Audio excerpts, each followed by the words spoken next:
Hola, en este video comenzaremos a abordar las teorías psicológicas, en particular los aportes del conductismo al campo educativo.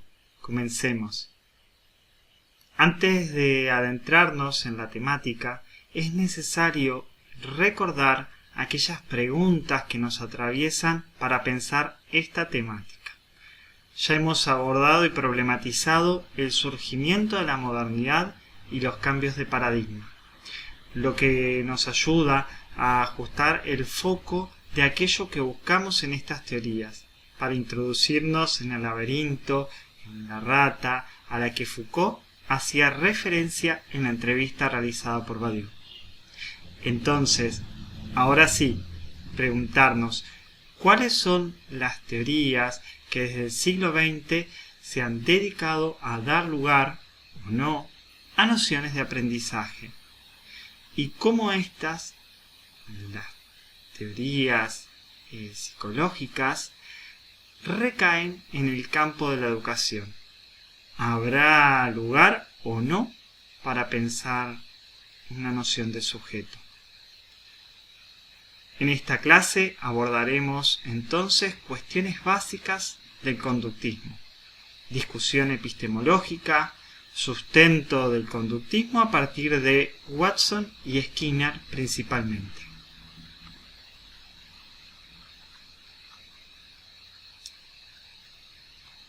En esta presentación trabajaremos a partir de tres autores sumamente relevantes para el conductismo. Iván Pavlov nació en 1849 en el Imperio Ruso y fallece en 1936 transformado ya en Unión Soviética. Comenzó a estudiar teología, pero la dejó para estudiar medicina y química en la Universidad de San Petersburgo. Culminó sus estudios de doctorado en 1883 en Alemania, especializándose en fisiología y funcionamiento circulatorio. Desarrolla junto a su equipo la ley del reflejo condicionado en 1901. Fue reconocido con un Nobel de Medicina en 1904 y es más conocido por sus experimentos con perros o por el condicionamiento clásico. John Watson, psicólogo estadounidense nacido en 1878, fallece en 1958, es el primer graduado del doctorado en psicología de la Universidad de Chicago, además considerado como quien formuló y popularizó la teoría científica del conductismo, creando así la escuela conductista. Es un destacado investigador del animal, incluyendo el Homo sapiens. Pensaba que los humanos ya traían desde su nacimiento algunos reflejos y reacciones emocionales de amor y furia. Fue alumno de John Dewey. Burrhus Frederick Skinner es estadounidense, nacido en 1904 y fallece en 1990. Psicólogo, graduado en Harvard y se doctora en 1931. Fue reconocido y premiado por diversas organizaciones, entre ellas la American Psychology Association. Se dedicó fuertemente a la investigación y desarrolló también algunos aportes filosóficos. Creía en los patrones de estímulo-respuesta de la conducta condicionada. Ahora sí, avanzando. Esta corriente psicológica veremos que centrará sus estudios en la conducta por medio de la experimentación. Se apoyan en el positivismo y reducen el sujeto a un elemento pasivo, ya que el papel activo lo desempeña el medio al aportar los estímulos y respuestas. Ven al individuo según el principio de caja negra. Eso que hay algo ahí adentro, que no sabemos qué es lo que hay, pero que recibe inputs y salen outputs. Para ellos lo que importa es el resultado del proceso de enseñanza y no lo que ocurre dentro, y particularmente dentro de la persona. En los años 40 estaba muy de auge el debate de la psicología del aprendizaje, debido a la universalización de la escuela y particularmente la enseñanza media. Es aquí que la psicología comienza a preguntarse qué pasa con los que no aprenden. Se suele preguntar siempre por aquello que no funciona, por eso que no anda bien, ¿no? En vez de ver qué es lo que sí funciona, ¿no? En el Uruguay es posible apreciar que en los 90 comienza a estar presente fuertemente la teoría cognitivo-conductual, pero desde los 80 ya se veía las teorías más conductuales puramente.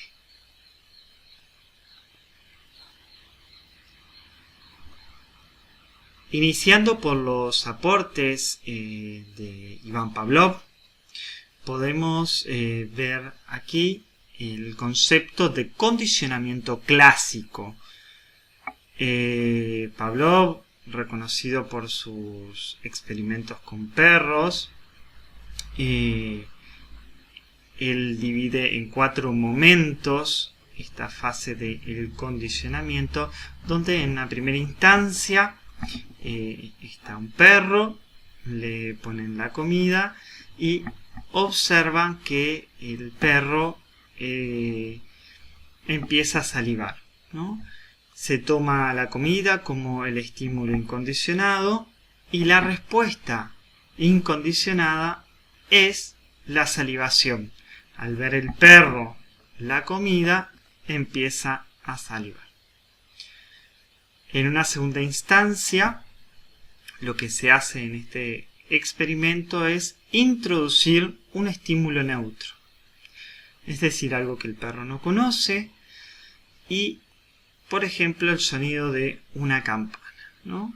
Entonces, suena la campana y con el perro no sucede nada, ¿sí? No lo asocia a comida, por tanto no saliva, no sucede nada, ¿sí? Se aprecia que la respuesta es no condicional. En un tercer momento se le presenta la comida junto a la campana y se puede observar que el perro tiene una respuesta incondicionada, que es la salivación. En un cuarto momento, después de que se realiza unas cuantas veces esto, de presentarle el sonido de la campana junto con la comida, ¿sí? Se le genera el condicionamiento y aquí es que en este cuarto momento se hace sonar la campana únicamente y se observa que el perro quedó condicionado y por tanto saliva, ¿sí? Este es uno de los experimentos que hace Pavlov y así se desarrolla el condicionamiento. Pasando a Watson. Watson, en el texto La psicología tal como la ve el conductista, en un texto de 1913, él define la psicología tal como el conductista la ve, es una rama puramente objetiva y experimental de las ciencias naturales. Su objetivo teórico es la predicción y el control de la conducta. La introspección no es parte esencial de sus métodos ni depende el valor científico de sus datos de la prontitud con la que se presente a la interpretación en términos de conciencia. el conductista, en sus esfuerzos por lograr un esquema unitario de la respuesta animal, no reconoce divisoria entre el hombre y éste. La conducta del hombre, con todos sus refinamientos y complejidad, es sólo una parte del esquema total de investigación del conductista. Frente a esta cita, con la cual inaugura este texto, podemos resaltar varias cosas. 1. Está pensando este autor, Watson, desde las ciencias naturales y más precisamente desde la física. La ciencia remite a una relación con los objetos de conocimiento donde hay un sujeto que conoce y los objetos son externos. Tienen una existencia real y concreta y son pasibles de ser conocidos. Esta idea como medio de ciencia natural. 2. Recalcamos esta idea de predicción, ¿sí? La teoría conductista, esta escuela, tiene que ver con la predicción, ¿sí? Con algo esperable. Habla también de la conciencia. La conciencia, si está en un lugar muy secundario. Watson se basa en algo llamado mentalismo, donde la mente es algo que se define por aproximaciones, tenemos impresiones de ella. A Watson no le va a interesar esto porque lo deja en el campo de la filosofía y su interés es hacer ciencia en el sentido más positivista. Esto quiere decir a partir de hechos que puedan ser medibles, demostrables, repetidos, ¿sí? Y que a su vez produzcan algo y que en última instancia sean predecibles o controlables, ¿no? Esto que les decía de la predicción, una visión futurista. También habla de la introspección. No se traduce como algo que en condiciones experimentales pueda decir qué estamos haciendo. Uno puede decir de sí mismo qué puede estar haciendo, pero no se traduce en una conducta y que además puede ser observable. Esta corriente pretende observar lo que es observable del ser humano, que es la conducta, justamente. Es relevante destacar que el lenguaje mismo, va a ser pensado como una conducta. No va a ser pensado como algo que estructura al sujeto, tal y como lo hace el psicoanálisis lacaniano. No va a ser percibido como un método de comunicación. El lenguaje va a ser solamente la respuesta a una conducta. En esta perspectiva se realza la importancia del medio ambiente. Como sujetos seremos resultado de estímulos de este medio ambiente, o sea, vamos a estar condicionados. Solo basta con proveer estímulos diferentes, un medio ambiente diferente, para generar sujetos con conductas diferentes. Inicia, en el libro ¿Qué es el conductismo?, de 1904, Watson plantea: dadme una docena de niños sanos, bien formados, para que los eduque, y yo me comprometo a elegir uno de ellos al azar y adiestrarlo para que se convierta en un especialista de cualquier tipo que yo pueda escoger. Médico, abogado, artista, hombre de negocios e incluso mendigo o ladrón. Prescindiendo de su talento, inclinaciones, tendencias, aptitudes, vocaciones y raza de sus antepasados. Voy más allá de mis hechos y lo admito, pero también lo han hecho los defensores de lo contrario y lo han estado haciendo por muchos de miles de años. por favor, nótese que cuando este experimento se realice, debe permitírseme especificar la manera en que sean criados los niños y el tipo de mundo en el que vivirán.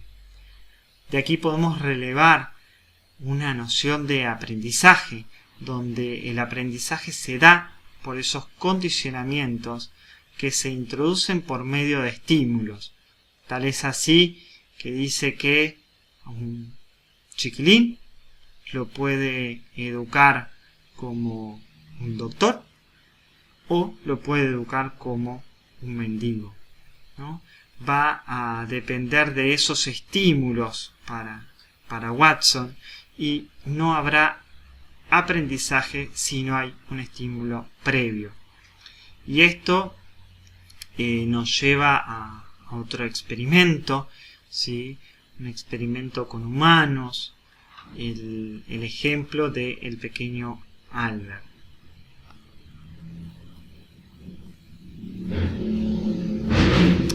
Este niño de 10 meses, vamos a ver el video, ¿sí?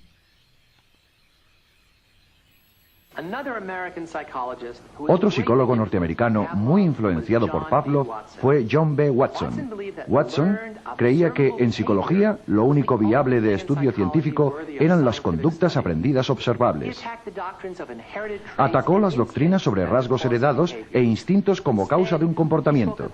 En su lugar, habló del poder ilimitado del condicionamiento y del control del entorno para modelar el comportamiento tanto de animales como de seres humanos.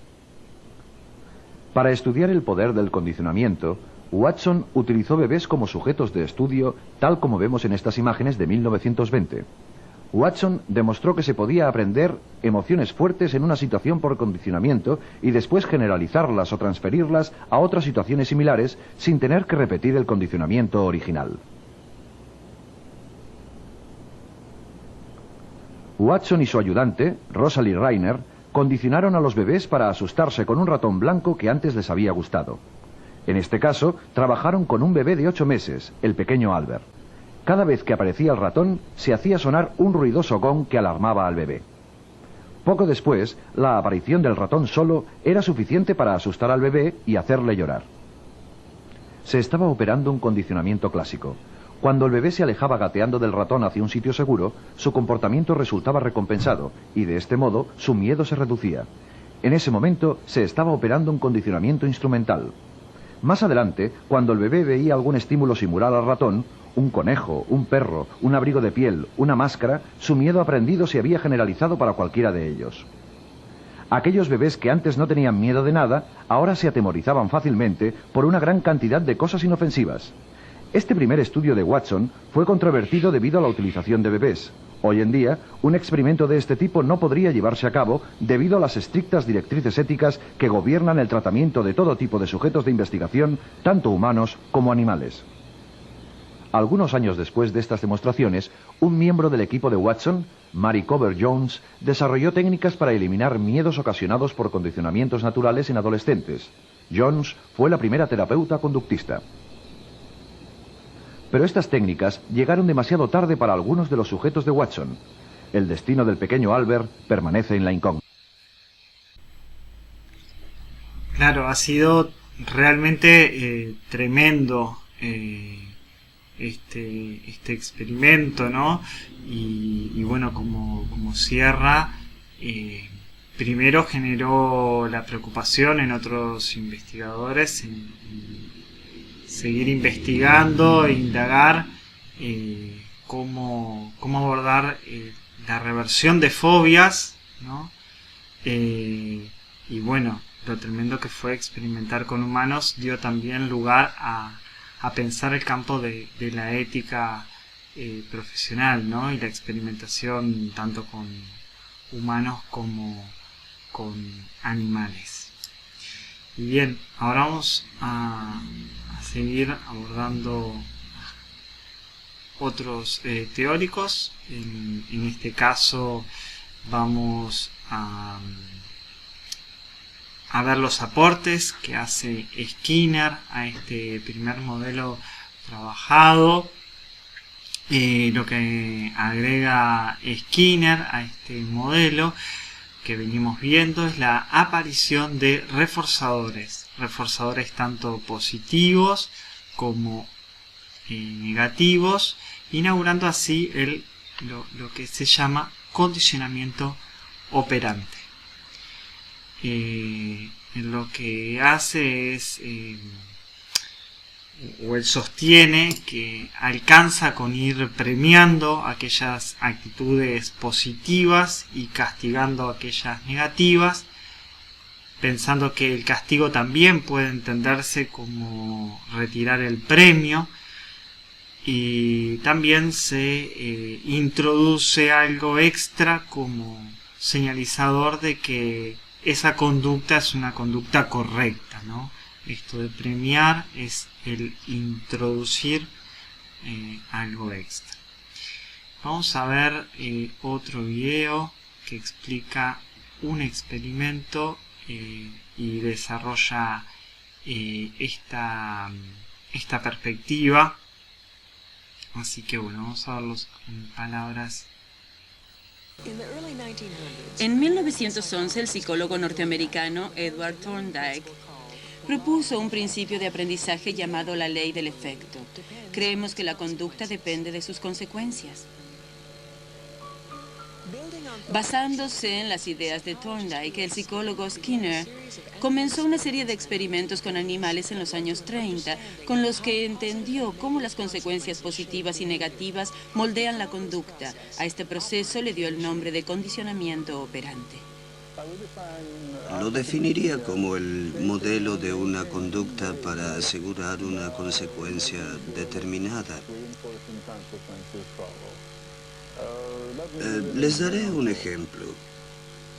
Si tenemos una paloma común, caminando tranquilamente por un lugar pequeño, observemos lo que hace. Luego decidimos condicionar un poco su conducta. La paloma debe desplazarse un poco hacia la izquierda. Tiene hambre y le podemos ofrecer algo de comer para reforzar la consecuencia. Aguardamos a que voltee y le ofrecemos comida. Casi de inmediato la vemos repetir el movimiento con más rapidez y frecuencia que antes.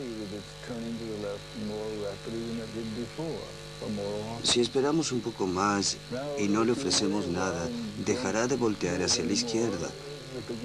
Todo acabó. La respuesta terminó. El operante desapareció. La extinción es consecuencia de la falta de retribución.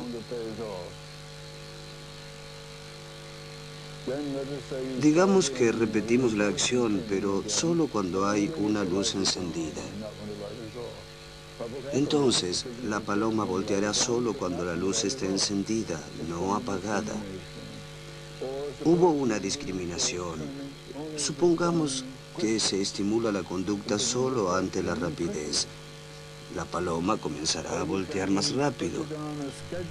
O se puede programar el refuerzo con determinada frecuencia. Hay ciertos programas que hacen que la paloma voltee rápidamente durante un determinado tiempo. Hay varios tipos, contingencias de refuerzo, formas en las que el refuerzo tiene incidencia en lo que hace a la paloma. Y en el laboratorio, bajo condiciones favorables, se puede lograr un control completo. La conducta está moldeada y mantenida por sus consecuencias. De esto se trata el condicionamiento operante. Funciona con la gente. Se puede hacer lo mismo y otros lo han hecho. Una vez un profesor me criticó públicamente por televisión. Entonces sus estudiantes decidieron moldear su conducta. Se pusieron de acuerdo en no sonreír ni asentir, a menos que se parase sobre una esquina de esta plataforma. Muy pronto comenzó a pasar más tiempo parado sobre esa esquina. Luego decidieron no sonreír a menos que estuviese mirando el pizarrón y me dijeron que al final de la hora estaba hablando mirando hacia el pizarrón pero sobre su hombro. Funciona, aunque no todo el tiempo, porque la gente hace muchas otras cosas, además de responder a las consecuencias de su conducta.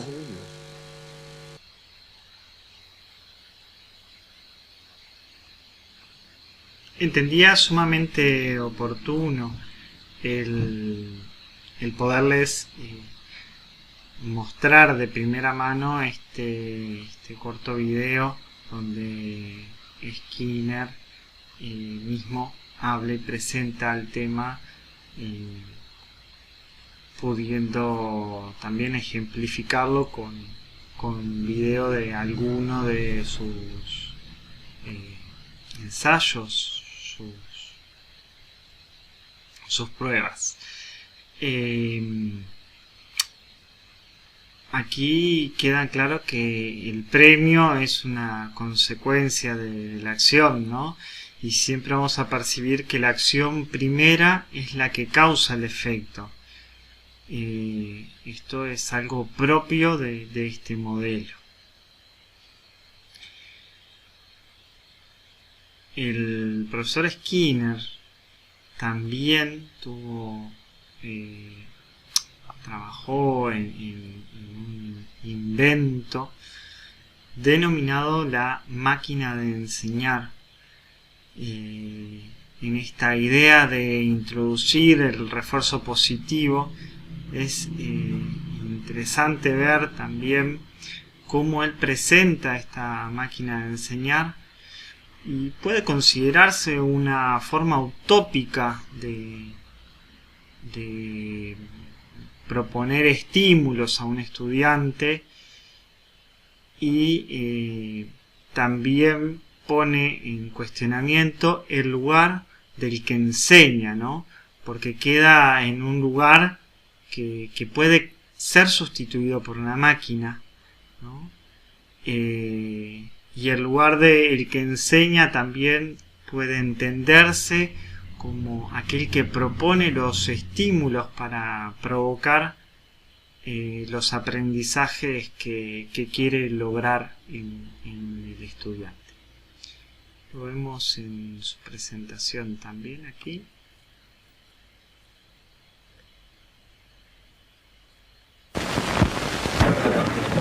These young people are studying in a new way.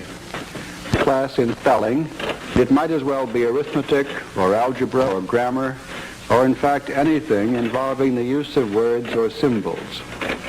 Each student is using a teaching machine, a device which creates vastly improved conditions for effective study. What are teaching machines? How are they used? What can they teach? Who prepares the material they teach? And how does this material differ from textbooks, lectures, and educational television? What impact will machine teaching have on school organization? Some of these questions can be answered in at least a preliminary way.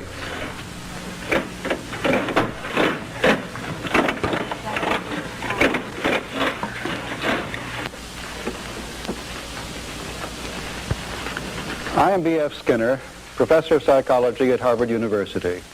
I should like to discuss some of the reasons why studying with the help of a teaching machine is often dramatically effective. With the machine you have just seen in use, the student sees a bit of text or other printed material in a window.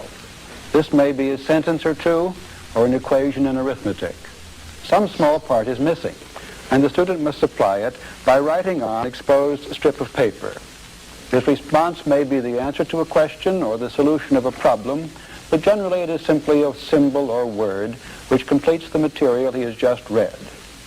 As soon as the student has written his response, he operates the machine and learns immediately whether he is right or wrong.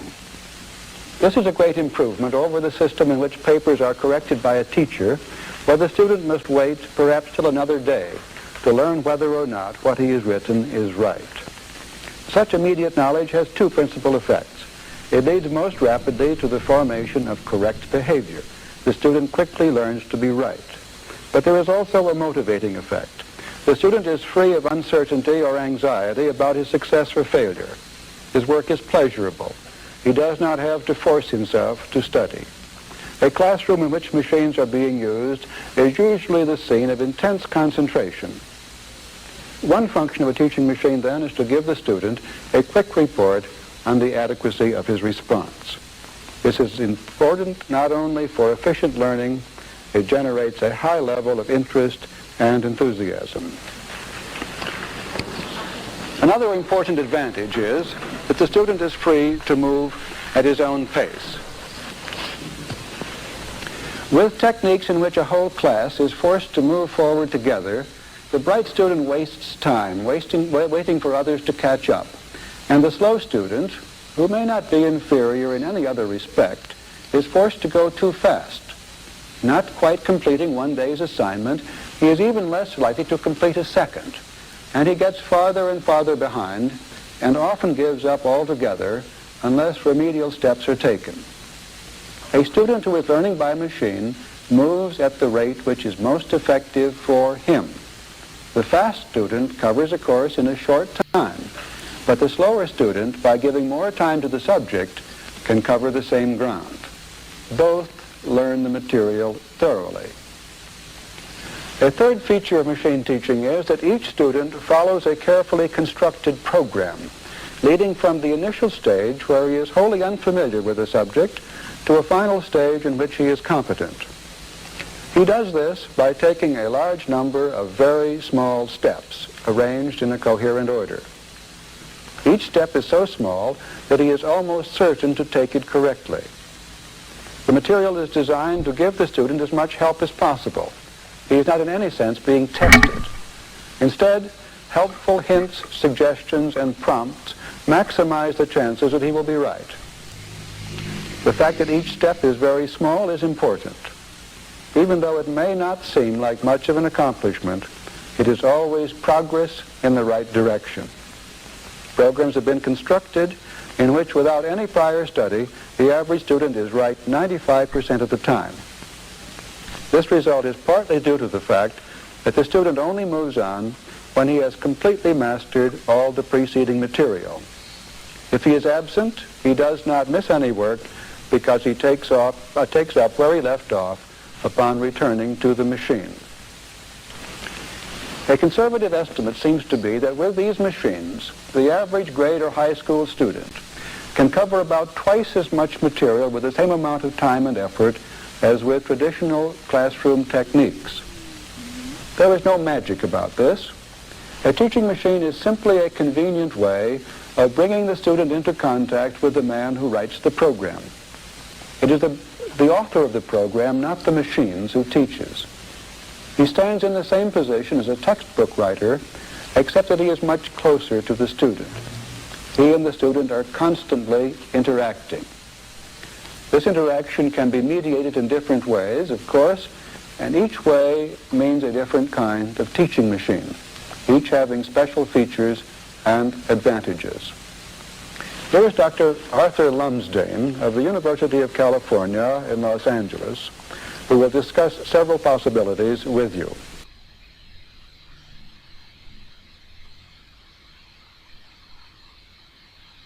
Bueno, a través de esta presentación creo que también queda en evidencia otras ideas que bueno, que este mismo paradigma nos puede dar, ¿no? Que contribuye. Creo que a partir de esta disertación queda claro la idea de Skinner en relación a la forma de enseñar, a la forma de aprender, al poco lugar que queda para los procedimientos, ¿no? Aquello que nos decían cuando nos enseñaban matemáticas, se me viene a la mente, ¿no? Que a veces se nos premiaba de que seguimos el procedimiento más o menos a media, pero no llegamos al resultado. y a través de la máquina de enseñar solamente se premiaría a aquel que llega al resultado sin importar si razonó, si llegó a algún lado en ese procedimiento, si pudo avanzar, ¿no? Y bueno, aquí queda como en evidencia eso, ¿no? Pasamos entonces ahora a entrar en algunas críticas que se hace al conductismo. Por ejemplo, Bandura podría ser un autor como para abordar la crítica, y queda en claro que hay un determinismo entre el estímulo y la respuesta, siendo que bueno, no hay una teoría que explique qué es lo que sucede, ¿no? Todo es explicado por hechos. Justamente se va a criticar de que el conductismo no tiene teorías, que justamente va a sostener que el conductismo sostiene que no deben perderse en explicaciones teóricas, que no debe perderse tiempo en desarrollo de teorías, sino que deben centrarse en demostrar lo que se pueda demostrar, ¿no? Aquí también aparece un modelo docente como aplicador de un programa educativo. Aquí tenemos como por ejemplo las escuelas de idiomas, principalmente el inglés, ¿sí? Donde tenemos libros para el docente, libros para el estudiante, ¿no? Y en el libro para el docente tenemos la solución de lo que debería completar el estudiante para simplemente cotejar. El docente queda como un mero aplicador de esa estrategia, que de hecho en el libro o manual para el docente no solamente le da los resultados, sino también le dice cómo debe ser enseñado el contenido y cómo debe ser propuesto el ejercicio al estudiante, ¿no? Aquí tenemos como esa aplicabilidad en el campo educativo de estas teorías, o cómo se ve la repercusión de ellas, y un ejemplo claro. A modo de conclusiones, voy a intentar desarrollar un repaso y quizás también ahondar en algunas cuestiones. Y claro que para el conductismo el objeto de estudio va a ser la conducta externa, aquello que pueda ser observable, va a negar los procesos mentales, ni siquiera existen quizás para el conductismo. El método va a ser el estudio objetivo de las conductas, ¿no? Y va a ser un estudio de laboratorio, principalmente con animales. La introspección va a ser algo como inútil. Los principales postulados del conductismo va a ser el estudiar la conducta en términos de estímulo-respuesta estrictamente, con el método científico como un estudio objetivo, ¿no? Como parte de la continuidad de la corriente biológica hombre-animal, ¿no? Las críticas que sufrió el conductismo es exactamente el determinismo de estímulo-respuesta y la ausencia de las explicaciones teóricas. Algunos principios que podrían desarrollarse sobre el conductismo es que la conducta está regida por leyes y sujeta a las variables ambientales, el aprendizaje como un cambio conductual, ¿no? Está dado como un cambio conductual. La conducta es un fenómeno, observable e identificable. Las conductas maladaptativas son adquiridas a través del aprendizaje y pueden ser modificadas por principios del aprendizaje. Las metas conductuales han de ser específicas, discretas e individualizadas, ¿no? Y por último, la teoría conductual se focaliza en el aquí y el ahora. El aprendizaje en el conductismo se genera cuando el alumno adquiere nuevos comportamientos como resultado de haber sido expuesto a determinados estímulos.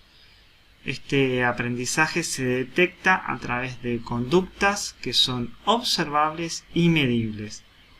Por lo tanto, el énfasis del proceso de aprendizaje para el modelo conductista estará puesto en las relaciones entre el ambiente y el sujeto, en los estímulos adecuados y el refuerzo de las respuestas. El alumno se ve como un sujeto cuyo desempeño y aprendizaje escolar pueden ser arreglados o autorreglados desde el exterior. La situación instruccional, los métodos, los contenidos, ¿no? Basta con programar adecuadamente los insumos educativos para que se logre el aprendizaje de conductas académicas deseables. El maestro como este modelo americano que les planteaba anteriormente, su trabajo consiste en desarrollar una adecuada serie de arreglos de contingencia, de reforzamiento y control de los estímulos para enseñar.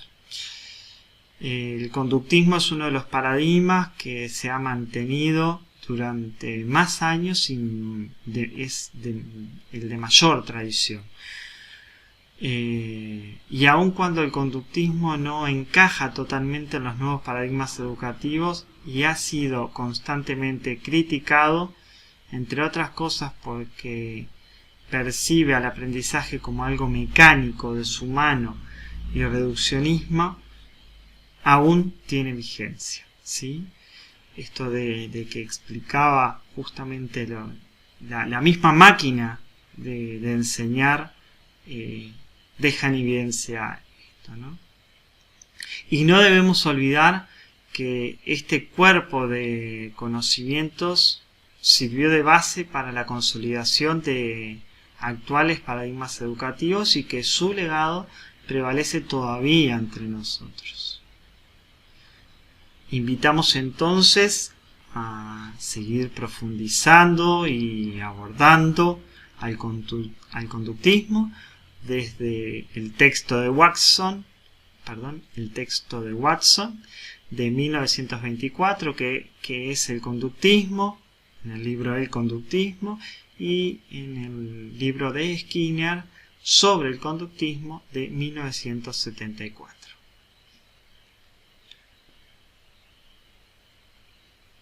De esta forma, agradecerles la atención.